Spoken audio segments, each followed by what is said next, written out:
My name is Amelia, 70 years old today.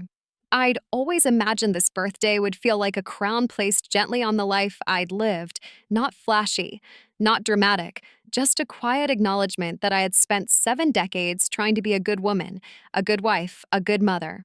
I didn't need confetti. I didn't need a fuss. I just needed them. I spent the week preparing. I'd chosen La Belle Maison for the dinner, the most elegant restaurant in town, tucked behind the old magnolia trees near the lake, with white linen tablecloths and a view of the water. It was the same place Harold took me the night he proposed, 49 years ago. He's been gone 10 now, and every year since, I've gone there on our anniversary and sat at our old table, just to feel close to him. But this year, I reserved the big table. 10 seats. I made the invitations myself, old-fashioned, yes, but I always loved putting pen to paper. Each one had a little note inside. Come hungry. I'm cooking up 70 years of stories, laughter, and love. I mailed them out a month ago and followed up with texts. Everyone said yes. Nathan, my son. Eliza, my daughter-in-law. The twins Liam and Daisy, 12 and always squabbling, but somehow still attached at the hip. Martin, my brother, and his wife Jern. Alice, my best friend since high school, who's more like a sister than a friend, and Tony and his wife Marcia, who had become our accidental family over the years. 10 seats. 10 hearts I had loved and nurtured. I bought a new lavender dress with a soft waist and delicate embroidery. Harold always said lavender was my color. I even went to the hairdresser, though I usually don't bother anymore, and asked for a loose chignon, nothing too tight. It's my birthday, I told the stylist. I want to feel seen. By 5 p.m., I was seated at the private dining room.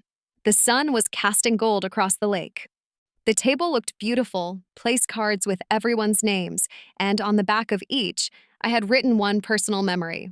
For Nathan, a note about how he used to tuck his little hand into mine during thunderstorms. For Eliza, the recipe I'd first taught her when she married Nathan. For the twins, a silly poem about chocolate chip pancakes and bubble baths. I'd even written a toast. The waiter brought me a glass of champagne. Shall I open the wine for the table? He asked. Better wait, I said, checking my phone. They should be here any minute. At 6:15, I told myself traffic. At 6:30, I checked the family group chat. Nothing. Not a single text. At 6:45, I called Nathan. Straight to voicemail. I texted, just checking in, I'm here at the restaurant. Hope all's well. The message sent. No reply. I sipped my champagne. The bubbles tasted too sharp. By 7 o'clock, my waiter's expression had shifted from hopeful to pitying. I could feel the eyes of the staff glancing and now and then, maybe wondering if I'd been stood up by a date. I smiled at them. That painful, polite smile you wear like a mask when the silence is pressing against your bones. At 7:10, I made the mistake of opening Facebook. And there it was. A post from Eliza. A bright, overexposed selfie of her and Nathan on the deck of a yacht, sunglasses on, drinks in hand, ocean behind them. The caption, Mediterranean magic with my favorites. Family is everything. Red heart sun, #blessed, family vacation. I blinked. I refreshed. Photo after photo followed. Liam and Daisy playing on a beach. Martin and June at a seaside cafe. Tony and Marcia smiling at what looked like the inside of a luxury cruise ship. Every single person I had invited. The timestamp said the post had gone up 15 minutes ago. They were not stuck in traffic. They were in Greece. Or Italy. Or wherever that glittering sea met the sun. They'd left me. On my 70th birthday. Planned it. Coordinated it. Packed bags, booked tickets, got passports stamped, all without a word to me. And they had the gall to post it on the same evening they had RSVP'd to my birthday dinner. I sat there frozen, staring at the smiling faces of my family. People who had once begged me to babysit, to lend money, to host holidays. People I had celebrated and cherished. They were laughing, drinking wine, wrapped in beach towels and vacation warmth. While I sat alone in a restaurant that still had 10 unused napkins folded into elegant fans. At 7:30, I stood. My legs trembled. I think I'll head out, I told the waiter, handing him my credit card. Are you sure? He asked gently. Positive. I tried to smile again. I tipped him 50%. I don't know why. Maybe it was my way of clinging to grace. Back home, I left the lights off. I sat in a lavender dress, upright on the edge of the bed, and stared at the dark mirror. My phone buzzed, a text from Nathan. Sorry, Mom. Eliza surprised us with a last-minute trip. Didn't think you'd mind. Happy birthday. We'll celebrate when we're back. Didn't think I'd mind. Didn't think to call. Didn't think I'd notice. And that's when I felt it. That first real break inside me. Not a crack this time, but a snap. The Selma's kind that shifts your soul just enough to make you see things clearly. I walked to the drawer of Harold's old desk, pulled out the envelope I had ordered 2 weeks ago on a hunch I had tried to ignore. Inside it, a DNA test kit, because something about Eliza's sudden closeness to my brother Martin had always raised questions. Something about the way Nathan treated me differently after she arrived. Something about the twin speechers familiar, yet not entirely mine. And now I had nothing left to lose. So I waited for them to come back from their beautiful, sun-drenched lie of a vacation. Because when they returned, I would smile politely, welcome them back into my living room, and hand Eliza that envelope.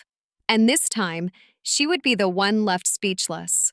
The lavender dress still hung over the chair, limp like my heart, as the house filled with silence the next morning. No birthday messages. No apologies. Just quiet. Deafening and cruel. I sat at the kitchen table, hands wrapped around a mug of tea that had gone cold hours ago. The sun broke through the blinds, casting long, striped shadows across the floor. And in that silence, like unwelcome guests, the memories started to arrive. Not in any particular order.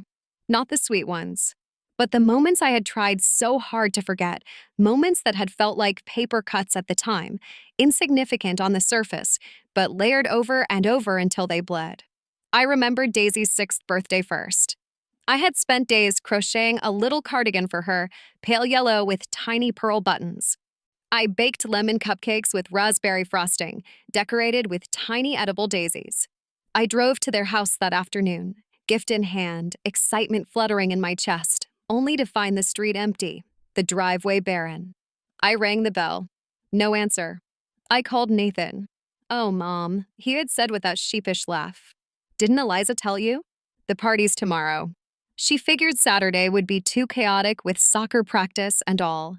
But I'd spoken to Eliza that week. She never said a word.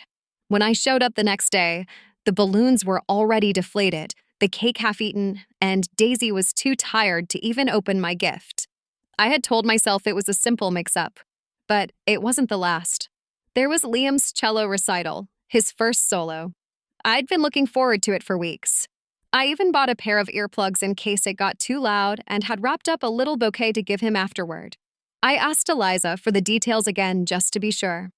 She had said, "It's not a real concert, Amelia, just a school rehearsal. Not worth the drive." I stayed home. 2 days later, I saw the photos on Facebook. Liam in his pressed white shirt, bowing to applause. Eliza's caption, "So proud of our little maestro." First solo performance, and he nailed it. Red heart violin, I had stared at that picture for almost an hour. Nathan never mentioned it. Neither did Eliza. I remembered Thanksgiving 3 years ago. I had defrosted the turkey, set the table with my best china, and baked Harold's favorite pecan pie. The pie I had made every Thanksgiving for 38 years. The one Nathan used to sneak slices of when he thought I wasn't looking. They never showed. An hour past dinner, I got a text from Eliza. "So sorry. Nathan thought I told you we'd be doing Thanksgiving with my family this year. We'll come by sometime next week." No apology. No acknowledgement of the time, the effort, the empty table. Just a shrug of a message that made my chest hurt in a way I couldn't quite name. The next week, they never came. I had buried all of these moments, convinced myself they were coincidences. Isolated events. Life was busy, things got forgotten. I didn't want to be the bitter, nagging mother-in-law. I told myself I was imagining things, but I wasn't. It was a pattern. Each incident, each forgotten invitation, Each rescheduled holiday was a careful stone in the wall they were building between me and them. And at the center of it all was Eliza. When Nathan met her, I'd tried to like her. Truly. She was beautiful, tall, blonde, and always perfectly put together. Her tone was clipped, her words chosen like a lawyer's. And though she smiled, it never quite reached her eyes. Still, I welcomed her. I taught her how to make Harold's beef stew. I gave her my mother's recipe book. I offered her the pearls Harold had given me on our 30th anniversary. She politely declined. At the wedding, I remember standing beside her for a photo. She leaned away, just barely, as if she couldn't bear the idea of closeness. And after they married, things changed. Slowly at first. So slowly I didn't notice. Nathan, my sweet boy who used to bring me dandelions and chubby little fists, who cried when I left him at kindergarten, started pulling away. No more Sunday dinners. No more midweek calls. No more asking for advice. He stopped calling me Mom with affection and started calling me Amelia when Eliza was in the room. At first, I thought it was just life, marriage, kids, work. But then it became clear. He wasn't just drifting. He was being pulled, guided. Eliza didn't shout or push. That would have been obvious. Instead, she erased me with soft edges.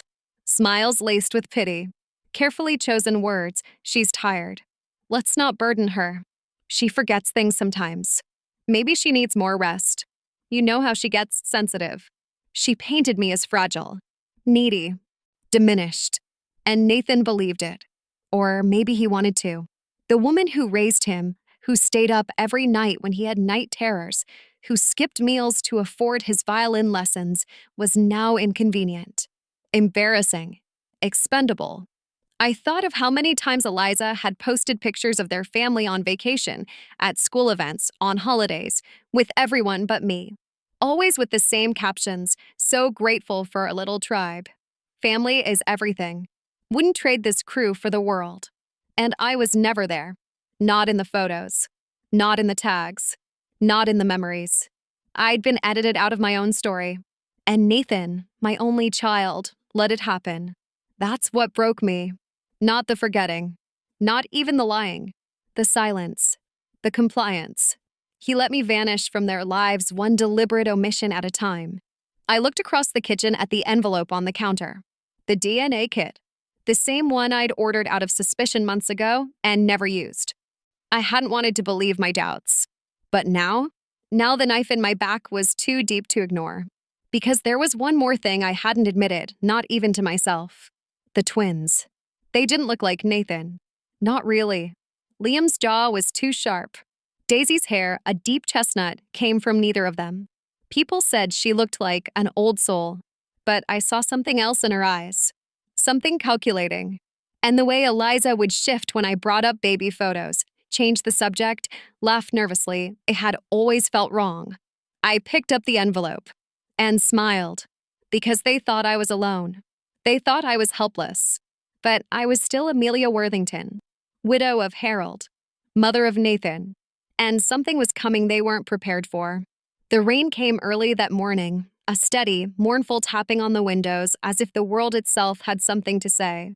I sat in my robe, a blanket across my knees, and watched the clouds roll in over the garden Harold had once tended so lovingly.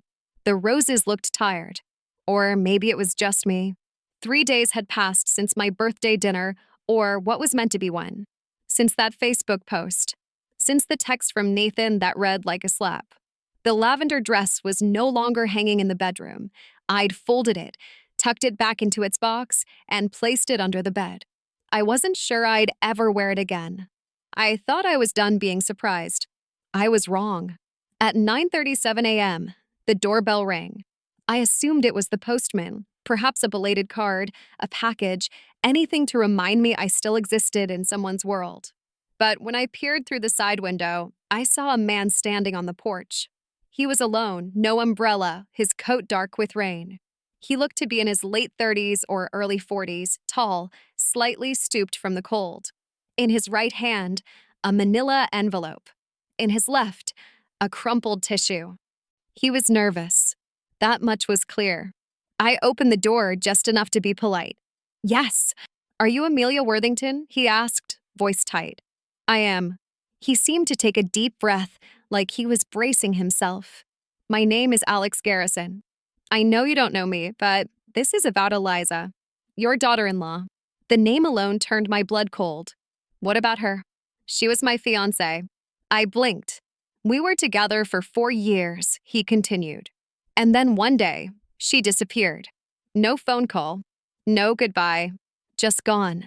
A long silence stretched between us, filled only by the sound of the rain against the porch roof. She was 5 months pregnant when she left, he said softly.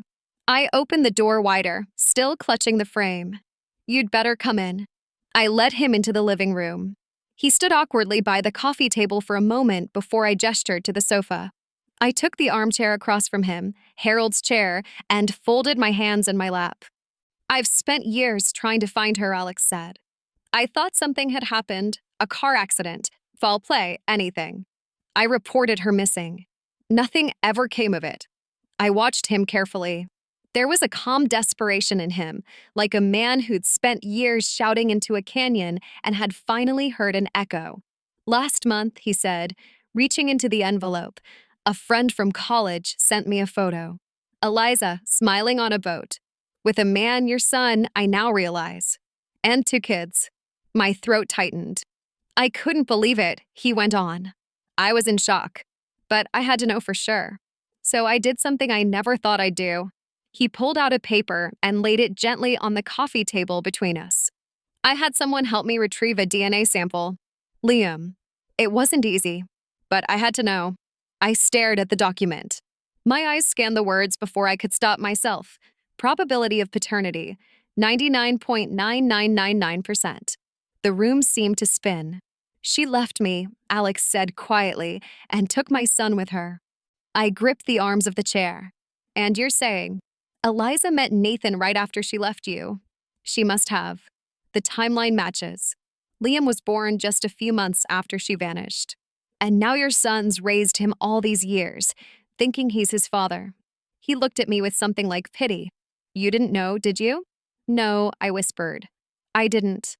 And in that moment, 1,000 things snapped into focus. The rushed wedding. The quiet tension between Nathan and Eliza in the early years. The way Eliza always flinched when I asked about Liam's birth story. How she kept me away from baby photos, from hospital memories. The twins had always seemed different. Not quite like Nathan. Not quite like us. I reached for the paper. My fingers trembled as I held it. I don't want to take him away from you, Alex said. Or from your son. But I deserve to know my child. And he deserves to know me. I looked at him. This man, soaked and grieving and far too calm for the storm he had just dropped into my living room, was telling me the truth. The raw, brutal truth. And somehow it was a relief. I believe you, I said. He blinked, surprised. I've had suspicions. For years. But I didn't want to see it. I blamed myself. Thought maybe I was imagining things. I shook my head. But I wasn't. She planned this. All of it. Alex leaned forward. You're not crazy, Amelia. You were manipulated. Lied to. My eyes filled, but I didn't let the tears fall. Not yet. What are you going to do? I asked him. I don't know, he admitted. I just wanted to start here. To see if you knew. To see if maybe you'd help me. If you'd tell me what kind of mother she's been. What kind of life Liam has. I exhaled slowly. She's cunning. Controlling. She's kept me at a distance since the day she married Nathan. Bit by bit, she's erased me from their lives. Family events. Holidays. She always had a reason. Always sweet. Always polite. But she made sure I was never truly part of Liam's world. Alex looked pained. You said twins. His voice cracked slightly. There's another child? Daisy, I nodded. Though now, I wonder about her too. His eyes widened. I have a DNA kit, I said. Still sealed. I was going to use it on Eliza to finally confront her. But now, I handed him the envelope. We're going to do this right. He nodded slowly, something like resolve settling in his shoulders. They'll be back in 2 days, I said. From their surprise Mediterranean vacation. Alex smirked bitterly. Of course. When they return, I said, we'll be ready. For the first time in days, I felt strong. Not because the pain had lessened, but because the truth had a weight of its own. And it was finally in my hands. The envelope trembled in my hand. I didn't open it right away. I stared at it, willing the paper to weigh less, willing the truth to not feel so final. But truth doesn't flinch. It waits, unblinking, for you to come to terms with it. Alex sat across from me, watching silently. He hadn't said much since arriving that morning. Maybe he didn't need to. We both knew that whatever was inside would shatter something, and neither of us could afford to pretend anymore. With a breath I didn't feel, I tore the flap. The DNA results were printed in plain font, clinical, and cold. Probability of paternity, 99.9997%. I read the number 3 times. It never changed. Liam wasn't Nathan's son. He was Alex's. The boy I had baked birthday cakes for. The child I had cradled.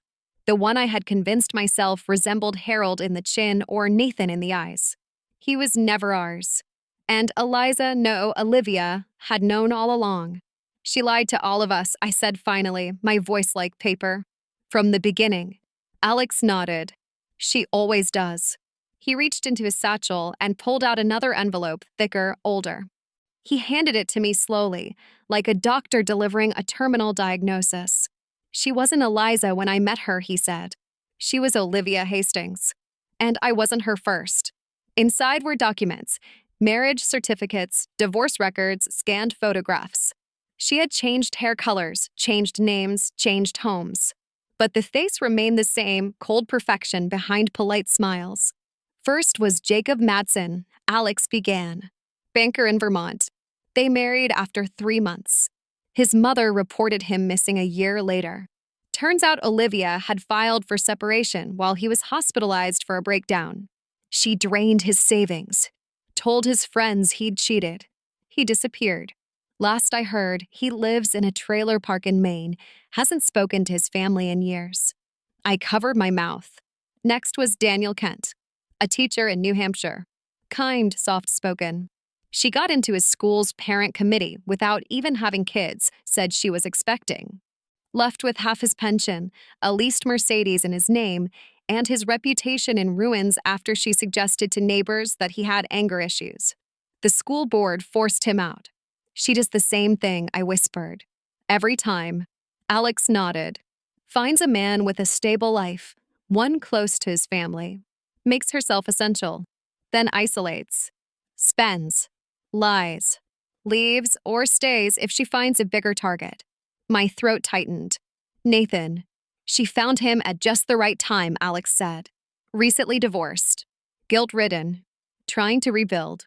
You told me yourself. He wasn't seeing anyone until Eliza appeared, out of nowhere, 6 months after Liam was born.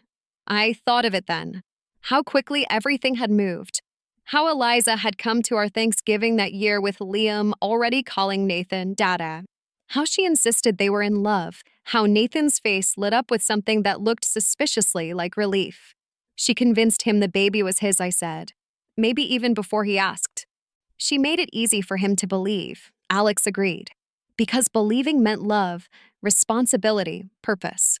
And rejecting it would have meant loss. Shame. Doubt. She used him, I whispered. And when I started to ask questions, she cut me out. We sat in silence, the storm outside pressing gently against the windows. I used to think I'd done something wrong, I admitted. That I was too clingy, too involved. I thought maybe I was just a burden. But it was her. All along.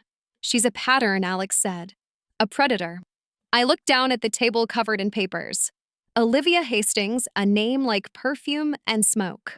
She had gone through 3 men that we knew of, leaving destruction in her wake. And now she had embedded herself in my family. In my son's life. I have to show this to Nathan, I said. Alex hesitated. Do you think he'll believe it? I don't know, I admitted. But I do know this. I can't keep pretending everything's okay. Not anymore. Alex leaned forward. She's dangerous, Amelia. Not in the way you'd expect. She doesn't throw things or scream. She's polite. Strategic. She moves like a shadow. You don't know you've been robbed until the room is empty. My jaw clenched. Then we need light. I stood and began to gather the documents. Photos, court records, the DNA test. Each one a scalpel in the surgery ahead. If Nathan refused to see the truth, then I would carve it out of the fog he was living in. I owed him that. No, I owed it to myself. She took my son, I said, turning to Alex. And now she's raising your son as if you were someone else's. She thinks she's safe, untouchable. But she made one mistake. What's that? She underestimated how dangerous I can be when I've been quiet for too long. I never thought reclaiming control would feel like this. Not loud or vindictive, but quiet, methodical. Like setting a place at a table you built with your own hands and daring someone to look you in the eye and lie. Alex and I sat in my kitchen, the table between us strewn with papers, DNA results, old photos, legal documents, and something else I hadn't felt in a long time. Power. This has to be clean, I told him. We don't confront her with yelling. We show her what she is. Calmly. In front of everyone. Alex nodded. She won't expect that. She'll expect rage. And that's where we win, I said, folding the results into a crisp manila folder. Because for the first time, I'm writing the script. He looked at me, something between admiration and concern flickering in his eyes. Amelia, are you sure about this? I mean, this isn't just exposing her. This could tear your family apart. I exhaled. She already did that, Alex. I'm just flipping the lights on. He watched me for a moment, then leaned back in his chair. All right, he said. Then let's do it. We spent hours planning. I hadn't done this kind of preparation since Harold's retirement party. Every detail mattered. The menu, the seating chart, the music, even the timing of the wine. Eliza would expect to be the center of attention, so I would make sure she had it, until she wished she didn't. She thrives on illusion, I told Alex. On control. She manipulates by keeping people reactive. If we stay calm, she'll unravel. And Nathan, he asked, do you think he'll believe it? Any of it? I hesitated. I think he wants to believe her. She made it easy. Wrapped motherhood and loyalty around his guilt and gave him something to protect. She made me the enemy. She made you a ghost. Alex looked down. He's going to hate me. No, I said softly. He'll hate himself. And that will be the beginning of him waking up. I called Nathan the next morning. My hands trembled slightly, but my voice was steady. Hi, sweetheart, I said. I was wondering, would you all like to come to dinner? Just the family. At the house. There was a pause. I could almost hear the cogs turning. I don't know, Mom. It's been a lot lately, I know, I said gently. No pressure. Just one night. For me. I'll cook. Your favorite. More silence. I'll talk to Eliza. Tell her I'm making her favorite too, I said. Chicken piccata. With lemon capers. And that Malbec she liked last Christmas. I could hear the soft change in his tone, the way a dog perks its ears at the sound of a treat. Familiar. Safe. Okay, he said finally. We'll come. I hung up the phone and stared at my reflection in the dark window above the sink. My face looked the same, but something inside had shifted. The woman staring back wasn't waiting for scraps anymore. I spent the next 3 days preparing. I cleaned the house like it was holy ground. Ironed the linen napkins, set the table with my best china, and pulled the heirloom silverware from the chest in the attic. I lit candles in the living room, lavender and cedar, and placed fresh daisies in a vase near the entryway. One for each year I had been made to feel small. Eliza, Olivia, liked to walk into rooms where she felt superior. So I was going to give her one. A palace of illusion. And then take it away. I crafted place cards. I planned a toast. I even rehearsed what I would say when Alex arrived, 10 minutes after dinner began, just enough to make his entrance unmistakable. He would bring the DNA results, the name change documents, the marriage records. No shouting, no accusations, just facts, delivered with the weight of a broken father reclaiming his stolen child. The evening before, I took out the lavender dress. I pressed it again. This time, not with hope, but with purpose. It wasn't just a dress anymore. It was a statement. You didn't destroy me, I whispered to the fabric. You tried. You came close. But you forgot who taught my son to stand. You forgot who taught him love. And you forgot that mothers don't vanish, not when their children are in danger. That night, Alex sent one final message. Ready? I replied, bring the truth. I'll handle the rest.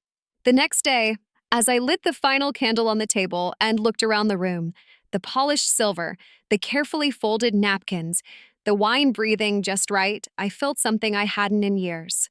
Not grief, not resentment, but control. And I wasn't giving it back, Dot. There's a strange stillness that comes just before a collapse. Not silence, but something tighter. A hush that feels full, like a breath held too long. That's what the dinner table felt like. 8 chairs, polished silver, fresh daisies in a glass vase, and me, sitting at the head, heart beating like a war drum beneath my lavender dress. Nathan and Eliza arrived just after 6. Eliza, perfectly poised as always, wore an ivory blouse and soft gold earrings, her blonde hair in waves. She air-kissed my cheek, a performance for Nathan more than me. You've gone all out, she said, looking around the dining room. It's beautiful. I smiled. It's a special evening. She laughed politely, not knowing how right I was. Daisy and Liam came next, full of noise and sugar. They tumbled in, arguing about some tablet game. Nathan quieted them with a tired glance, then kissed my cheek, a brief, distracted press. He looked worn, older, like the last few years had been sandpaper to his soul. We made small talk. I served the appetizers. Chicken piccata for the main course, her favorite, of course. She praised it with a flourish of gratitude, complimented my wine selection, and even offered to help with the dishes later. I let her believe every moment of it. Then the doorbell rang. I stood calmly, smoothing my dress. Excuse me, I said. I've invited one more guest. Eliza's smile faltered for the first time.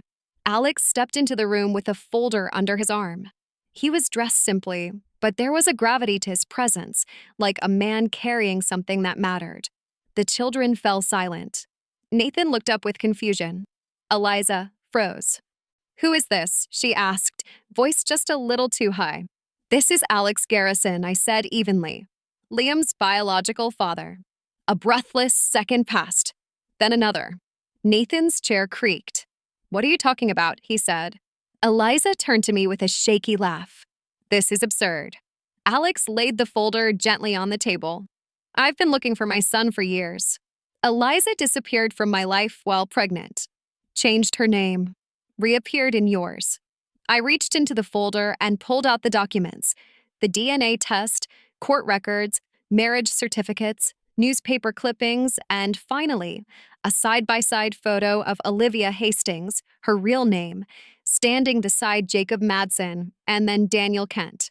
I don't understand, Nathan whispered, staring at the photo. What? What is this?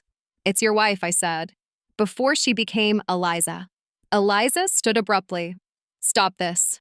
This is madness. You're dragging up, is your real name Olivia Hastings? Nathan asked suddenly, sharply. She didn't answer. He stood too, stepping back as though something in her had become unfamiliar. Eliza, is that your name?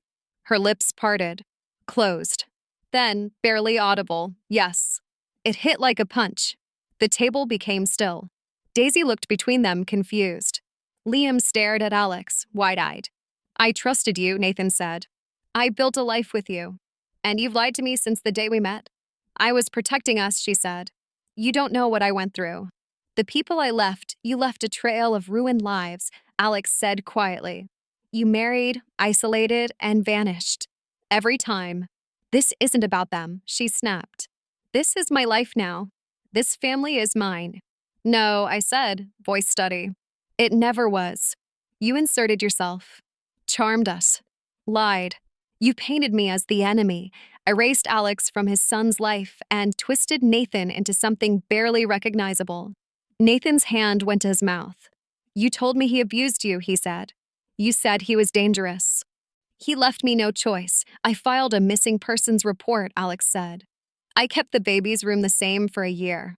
I thought you were dead. Eliza's eyes narrowed. Her mask was cracking now, lines forming around her mouth. "You don't understand," she said. "None of you. I did what I had to do to survive." "No," I replied, rising to my feet. "You did what you wanted to do. You manipulated everyone who gave you love and left behind ruins. Only this time, you stayed because the benefits were too good." Nathan looked at me, really looked at me, for the first time in years. His eyes were red-rimmed. "All those times," he said, "you said Mom was overbearing. That she didn't like you. That she was trying to control everything. She was." Eliza shouted. "No," he said, quieter now. "She was trying to hold us together." Eliza's eyes flashed. "So what, you believe them now? Over me?" He didn't answer. The silence was thunderous. "Get out," Eliza whispered to Alex. "You have no right to be here." "I have every right," he said, gently placing a hand on Liam's shoulder. "And soon, so will Liam." Liam looked up at him, confused but curious. There was a flicker of something there, a recognition that no lie could suppress forever. Nathan sat down slowly, like the truth had physically weakened him. "I don't even know who you are." Eliza stepped back from the table, her hands clenched. Her voice was colder than I'd ever heard it. "You all want to turn against me? Fine. But don't come crawling back when it all falls apart." She turned to go. "Eliza," I said, voice like ice, "when you leave this house, take nothing but the lies you walked in with." She left without saying goodbye. Not to the children. Not to Nathan. Not to me. No door slam. No note.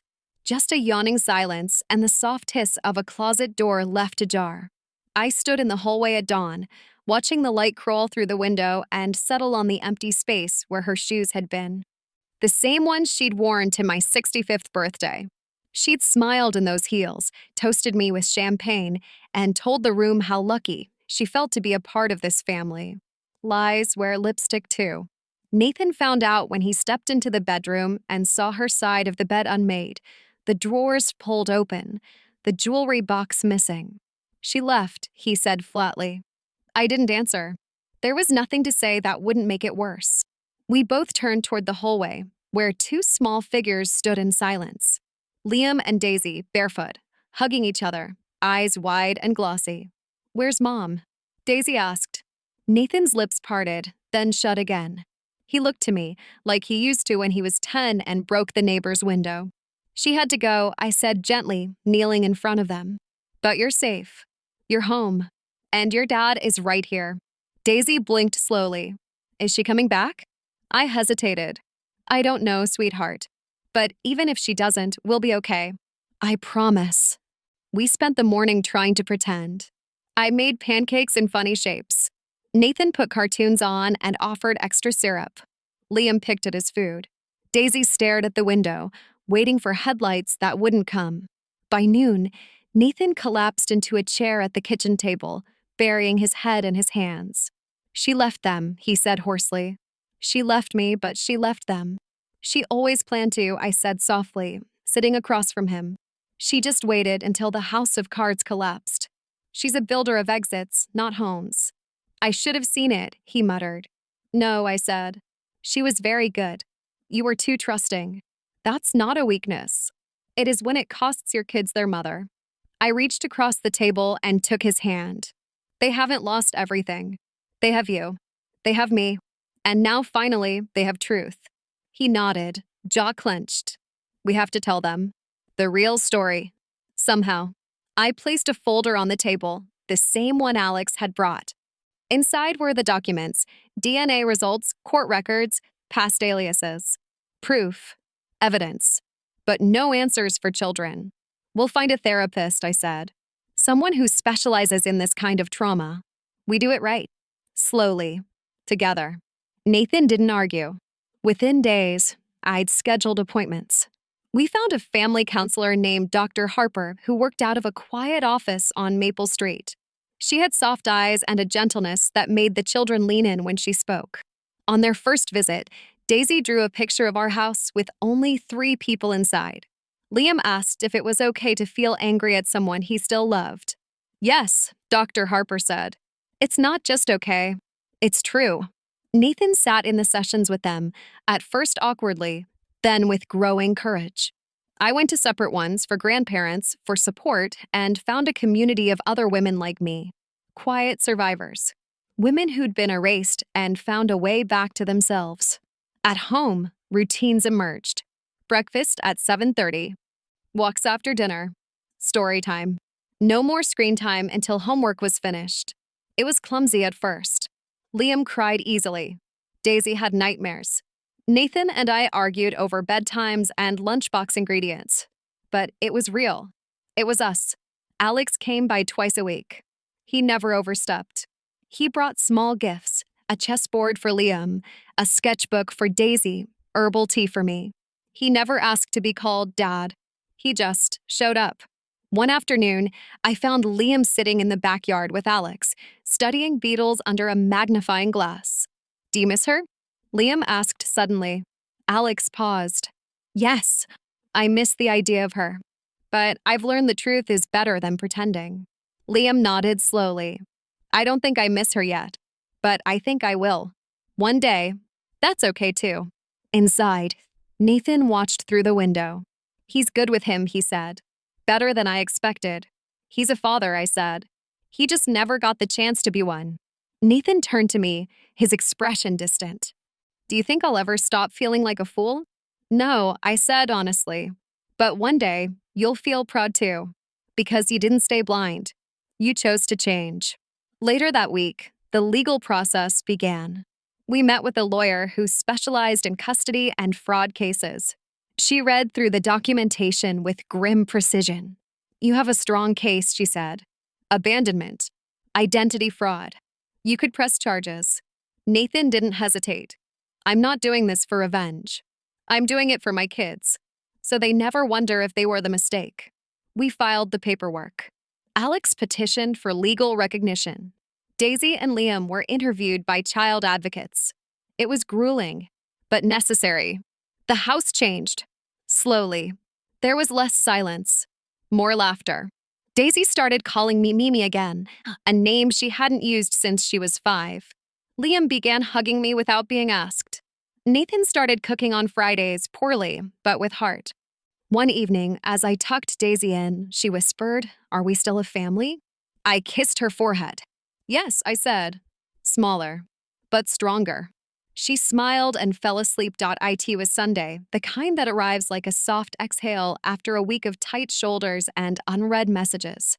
The sun had started rising earlier now, spilling golden light across the old wood floors and warming the kitchen tiles under my bare feet.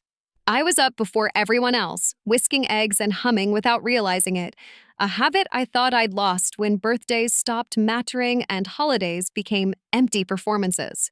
But this Sunday was different.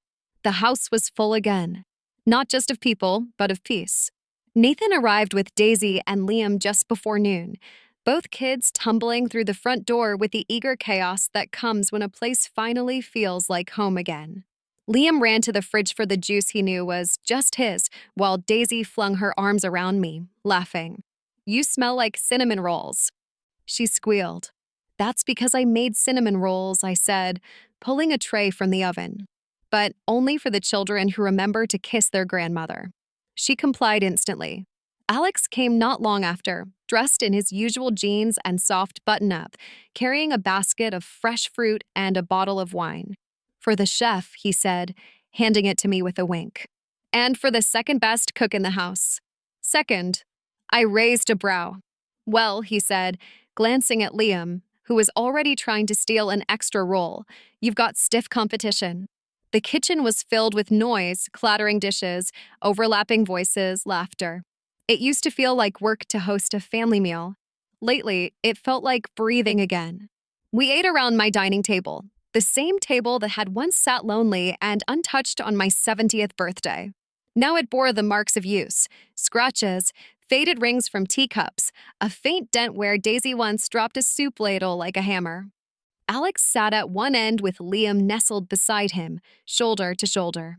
Nathan sat across from them, watching quietly as Liam handed Alex a napkin and leaned over to whisper something that made both of them laugh. "Daddy Alex, remember the frog in your boot?" Liam asked between mouthfuls. Alex grinned. He was royalty. I knighted him Sir Ribbit. Sir Ribbit, Liam repeated with glee, nearly knocking over his juice. Daddy Alex. The name rolled off his tongue like it had always been there. The first time he said it, we were all in the living room, watching a movie. Alex had handed Liam a blanket and told him, gently, I'll always be here when you need me. Liam looked at him, blinked twice, and said, Okay, Daddy Alex. It hadn't been forced. It hadn't even been encouraged. It had just happened, naturally, like spring after a long winter. Nathan hadn't reacted with jealousy, just quiet understanding. Later, he'd pulled me aside and said, I can't be angry at Liam for loving someone who loves him right. After dinner, the kids ran outside to play in the garden. Alex and Nathan helped clear the table, joking softly. I watched from the sink, wiping my hands on a towel, marveling at how far we'd come. It had been months since Eliza left. No follow-ups. No apologies. Just one terse text, I forgive you. Don't contact me. Nathan never replied. Forgiveness, he told me once, is a two-way street. She parked on the sidewalk and called it peace. The legal process had been slow but steady. With Alex's testimony and the paper trail, the court had ruled that Olivia Hastings, a.k.a. Eliza Monroe, had committed fraud. Nathan had sole custody of Daisy. Liam was granted dual guardianship between Nathan and Alex, with supervised visitation clauses should Olivia ever try to re-enter their lives. She hadn't. Not yet. And for now, that was enough. After the dishes were done, we all moved to the porch. The late sun painted the sky in ribbons of rose and honey. Nathan brought out a pitcher of lemonade, and Alex started a silly game with Liam involving sock puppets and exaggerated accents. I sat in the rocking chair Harold had built, watching them all. Daisy braided a string of daisies into a crown. Nathan leaned back, peaceful. His jaw no longer clenched. His hands no longer restless. My boy back, but better. Weathered, yes, but wiser. Calmer. He caught me watching and smiled. You okay? I nodded. I'm more than okay. Feels like he trailed off, looking around. Like we found something we didn't know we lost. We did, I said. And we rebuilt it. He sat beside me. You know, I thought the worst part of all this would be losing her. But it wasn't. What was? Realizing how long I'd lost you. Nathan signed the divorce papers with the calm finality of a man who had already done the hardest part, letting go. The pen moved across the last page with a slow, sure stroke, and then he set it down gently on the desk. The room was plain, white walls, flickering fluorescents, a single window overlooking a parking lot, but in that moment, it felt like a place where something sacred was being put to rest. Not love, not exactly, but the illusion of it. The part that had cost him years, sleep, and his own mother. He stood, turned to me, and exhaled. Well, that's that. You're free, I said. He gave a small, hollow laugh. I don't even remember what that feels like. You'll remember, I promised. In time. And he did. The divorce was finalized. The name Eliza Monroe was removed from his life like a splinter finally worked loose from skin, painful but necessary. Her absence echoed, of course. There were still questions from Daisy, occasional behavioral hiccups from Liam, strange moments of grief from Nathan that came like tides, sometimes silent, sometimes crashing. But the healing had started, and healing always makes room for something else to grow. A week later, Alex stood in front of the clerk at the county office, documents in hand and Liam at his side. Are you sure? The clerk asked, tapping the application. Once it's official, it's a legal change. Alex nodded. I'm sure. The name became Alexander Monroe Garrigan. The old name, the false one buried, and the true one added like a badge of honor. He hadn't taken it for me or Nathan. He'd taken it for Liam. So he'll always know he's part of something real, Alex said. He's not a mistake. He's a branch on a tree with deep roots. When he told Liam the news, the boy blinked at him and grinned. Can I write that on my school forms? Yep, Alex said. From now on, it's your name too. Liam pumped his fist and ran off to find Daisy. I watched from the porch, hand over my mouth, heart too full to hold still. Later that evening, we gathered for dinner. No special occasion. Just Sunday. But in our home, that meant everything. The roast was overcooked. Alex forgot to lower the heat. Daisy spilled juice across the runner. Liam got upset that his roll had too much butter. But no one snapped. No one sulked. We laughed. We passed napkins. Nathan told Liam to try again with less butter and more patience. This was the mess of a real family. After the plates were cleared and the kitchen wiped down, we settled in the living room with tea. The fire was low. A quilt draped over my lap. Nathan sat on the floor with his back to the couch, eyes closed as Daisy braided tiny flowers into his hair. "You're going to have to commit to this look," Alex joked. Nathan peeked up. "Only if you let Liam do yours next." Liam giggled, already holding a hairbrush. We were ridiculous. And happy. Not a picture-perfect family, but something better, a family that had been through war and chosen to rebuild the house together. So Nathan said, sipping his tea, I was thinking about converting the back shed into a little greenhouse. I blinked. What? You always wanted one. Remember? I remember that you hated yard work, I said, laughing. Well, he said, glancing at Alex, someone here actually likes soil and seeds. Liam perked up. I grew a tomato. It was red and squishy. Alex chuckled. He waters it every morning and sings to it. Does it work? Daisy asked. I think the tomato's too scared to not grow, Nathan said dryly. I sat back, warmth rising in my chest. You're serious? I asked. He nodded. You've given us so much. I want to build something for you this time. Alex raised his tea. To the Garrigan greenhouse. Liam added, to tomato songs. Everyone laughed. Then silence fell, not heavy or awkward, but soft and meaningful. The kind of silence that wraps around you like a blanket. I looked around the room, my son, my grandchildren, the man who had once been a stranger and now shared our name, and I felt something settle inside me. A chapter had closed, but not the story. Nathan turned toward me. You know what I've learned through all of this?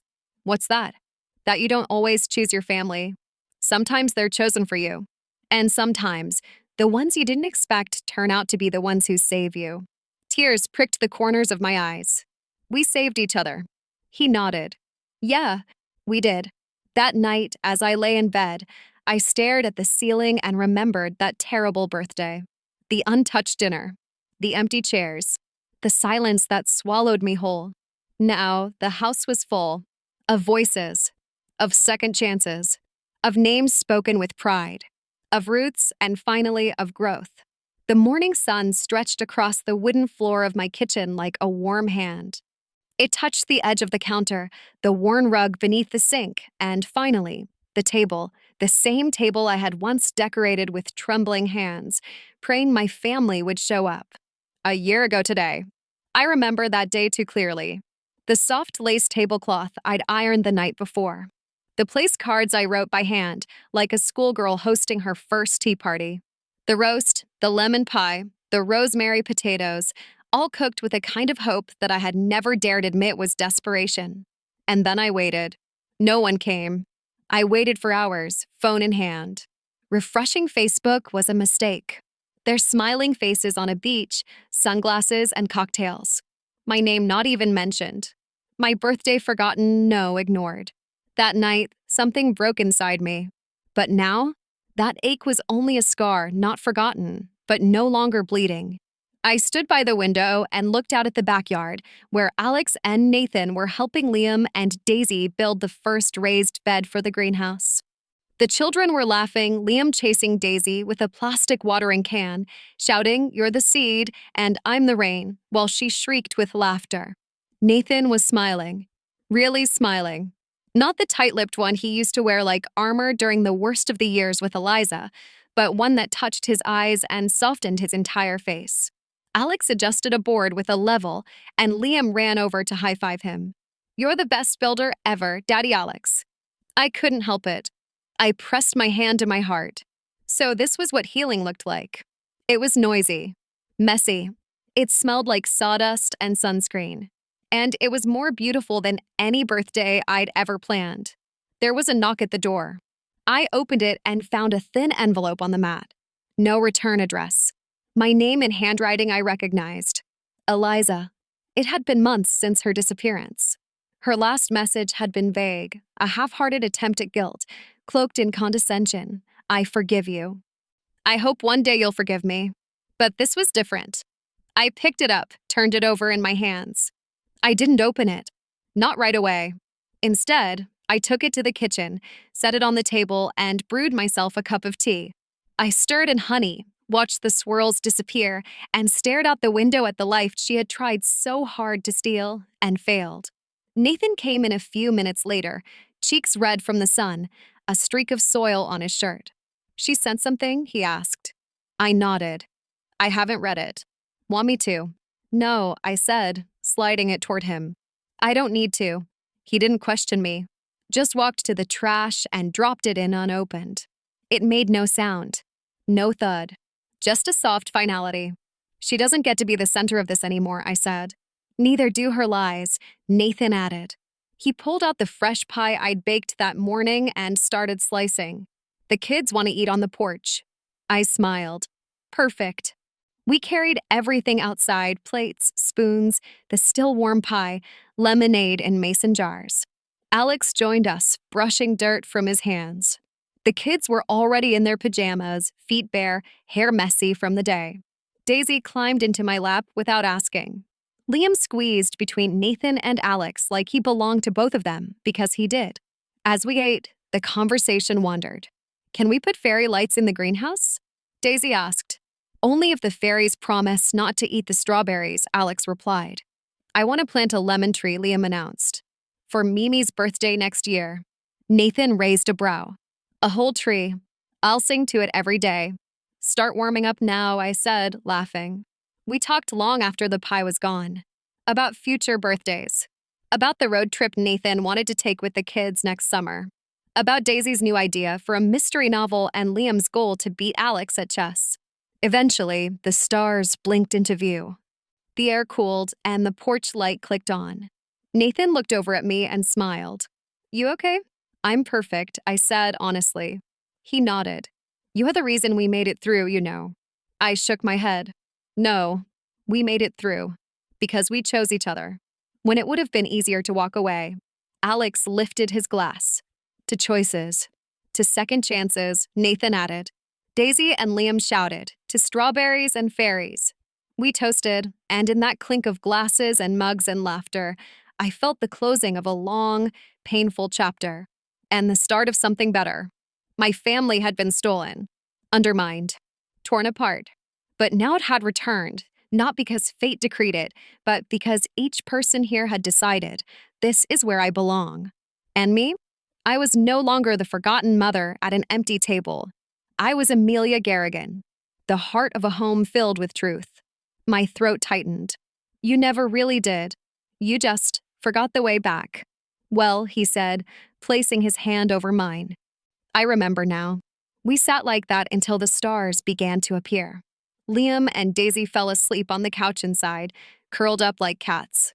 Alex carried Liam upstairs, and I tucked Daisy in with her favorite blanket and whispered goodnight into her hair. Before I left, Nathan hugged me. Thank you, Mom. For what? For staying. That night, as I lay in bed, I stared at the ceiling and let the quiet in. It wasn't empty anymore. It was full of laughter and lemon frosting stories and frog nights and second chances. And for the first time in years, I felt like something sacred had returned. Not just my place in the family, but my voice, my value, my home.